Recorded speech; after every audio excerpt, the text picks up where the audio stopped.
Horizon Forbidden West is now available on the PlayStation 4 and PlayStation 5, and this is a review that should have been out about 2 weeks ago. I do apologize because I could have done this a lot earlier, but then life stuff, you're trying to play catch up with some other stuff, and as a result of that, it took a while for me to get to this, but I do apologize for all of those delays. But without further ado, let's talk about this one. So at the end of Horizon Zero Dawn, you found out that Hades was still active in a way. He was being held by Silence, played by Lance Reddick, and when Aloy is still on the hunt for figuring out what's happening to the rest of the world, she realizes that there's a blight of sorts which is consuming all of the ecology of the planet. And in order to stop it, she's trying to find the other remaining resources of Gaia, and she has some help along the way this time, along with some of her fellow companions from the previous game. She's trying to find any kind of hope that could potentially restore what Elizabeth Sobek's dream was. And she does, and a few other surprises, and some interested parties who want to prevent this. Since the game has been out for a month and a lot of people have already played it and reviewed it, I'm going to be talking some spoilers in this review. You have been warned.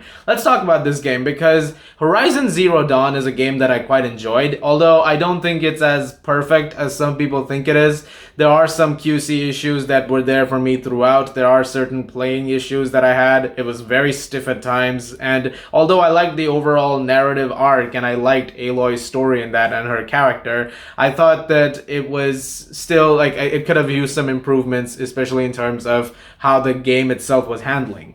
And I feel like Guerrilla Games really listened to some of those criticisms because Forbidden West out the gate is a much more fluid experience. I'm not even going to talk about Aloy's character in this, which is really great, and once again, Ashley Birch is more than up to the task to just deliver a phenomenal performance. She is excellent in this, and there are a few scenes with her which are Game Award level worthy. But also the fact that Aloy in this game is so much more formidable. She's definitely learned a lot since the events of Zero Dawn. And you can see that whenever you're in these action sequences with her. She is kicking ass, and you can do so many different things, especially in terms of her weapons and in terms of the kind of stylistic choices that she has, especially in terms of carrying stuff. One of the biggest issues I had with Zero Dawn is after a while you just had a full stash of stuff and you couldn't add anymore. And it became sort of a problem because if you needed a resource at a certain amount of time, like in a certain point of time actually, let me rephrase that, then you couldn't do that. Like sometimes you would be short-handed and you would be in some serious trouble as a result of it. In this case, the game realizes that and has stashes for you. So sometimes you'll be able to access things that are being held in storage and you can't get at a certain point of time, but you'll have access to them as it goes on. One of the best ones was the medicinal berries. So for instance, if I had 12 at a time, and if I ran out of 12, if I was in a really complex, really tough fight, then it would add some more from the stash that was available in my stock somewhere, and it would use up those. And then of course if you ran out of those, then you'd have to look for some more, but it would give you enough that you could work with it for that period of time, which I thought was super helpful. And it really helped in some very hairy situations, especially involving these bigger machines that you have to fight.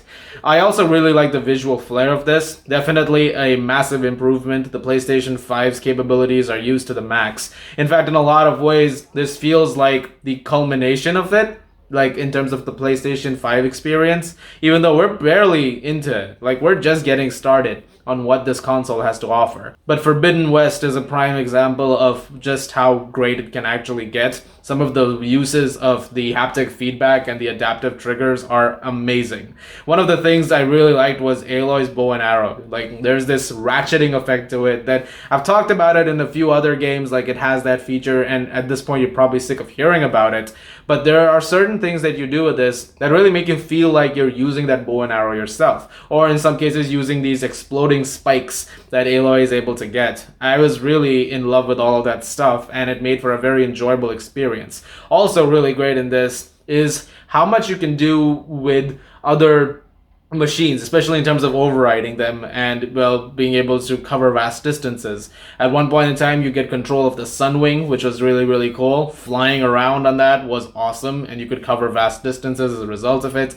And I don't know, so much of this game's accessibility has been vastly improved on the first one, and it doesn't feel as stiff anymore. Like, you're able to just walk and just run along for, major distances at a time, and it never feels like you're sort of being held back by the controller. Also, that helps when you're climbing rock cliffs and, like, these phases where you're trying to basically, find some kind of holding. Like, it's much better handled in this one, as well as the speed. It's a very slow game, Zero Dawn. This one also has its speed issues every now and then, but overall, there's definitely a lot more to it. Also added in this game is underwater features. You can go underwater and you can actually be there for a while. Eventually you get a breathing apparatus, which helps, and you can be there honestly for as long as you want. But at first I was a little short-handed because I was like, oh, I'm running out of breath. But then apparatus comes in, and I thought that was really cool. Also really cool in this is the idea of how much companions can help you in a certain mission. So for instance, if you're fighting something like a Spectre, which is this new kind of machine which is very,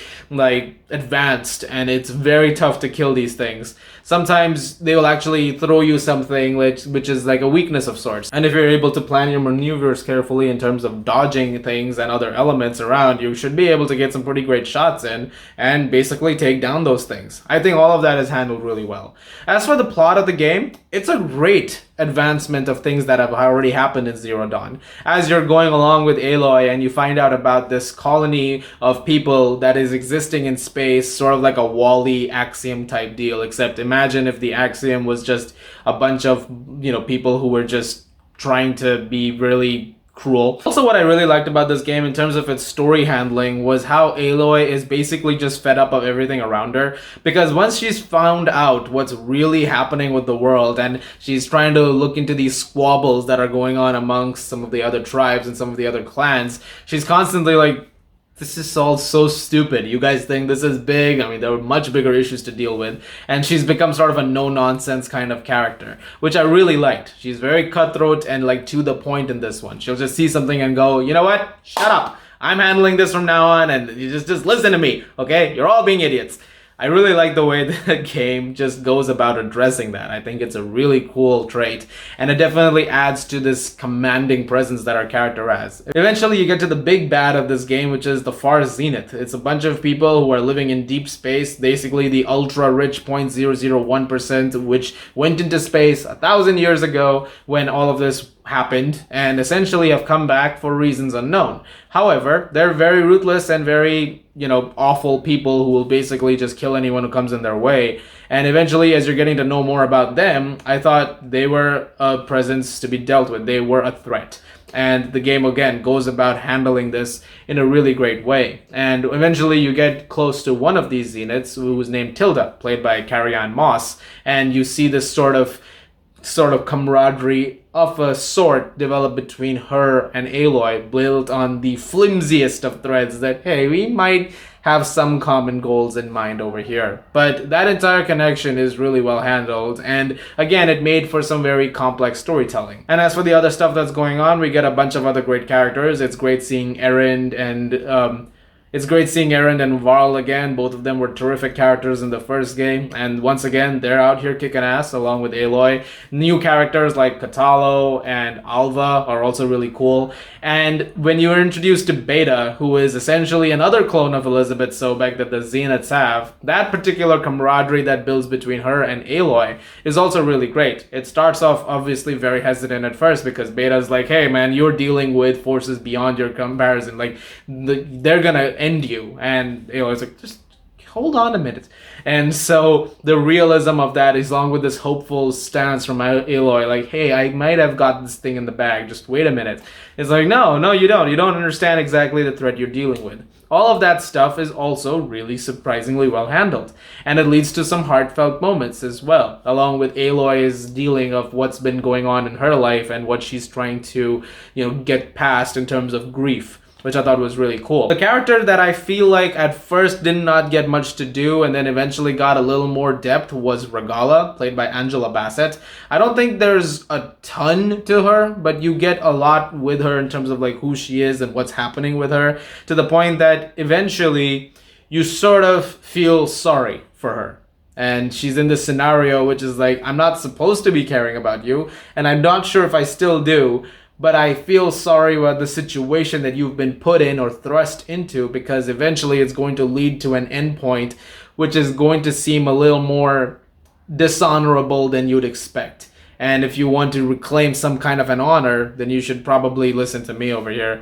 And that entire relationship or sort of camaraderie, again, that's built with Aloy is really great. A lot of allies that are formed in this game, and I thought all of that was an integral point of also building Aloy's character, who's always been a bit of a loner, and she's always been outcast from every single other thing. So the fact that she's being able to amass people around her and she's able to build this alliance with them, it speaks volumes of everything that is going on in this. Especially when it comes to a character named Zoe, who is also Varl's love interest. Her entire relationship that builds up is really touching, and you're connecting with her so much as the game progresses.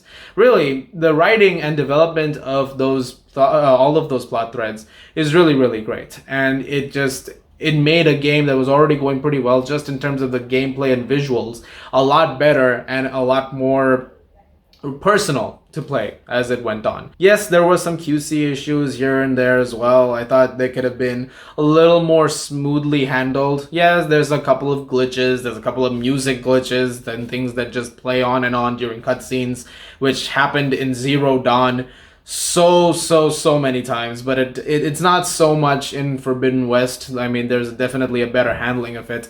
There were some moments, especially in terms of gameplay, where you got stuck in a place and you couldn't move, and then I think at one point during a boss battle, I think I experienced the ultimate glitch, because you're fighting this Zenith named Eric, who is supposed to be this ruthless bastard, but then I remember I started hitting him, and then I just kept hitting him. I don't know if anyone else had that issue, but I was able to basically take him down in 2 minutes because he never struck back. I was just able to keep, using R1 and using my spear against him, and that's it.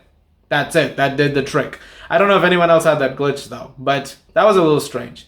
But still, aside from those couple of nitpicks here and there, Horizon Forbidden West is a damn good game. One of the best on the PlayStation 5 and definitely worth playing, and you've probably already played because this is a pretty late review. I still have to talk about Elden Ring. So yeah, I have my work cut out for me, and in like 10-12 days we're getting the new Lego Skywalker Saga thing, which I've been excited for 2 years for.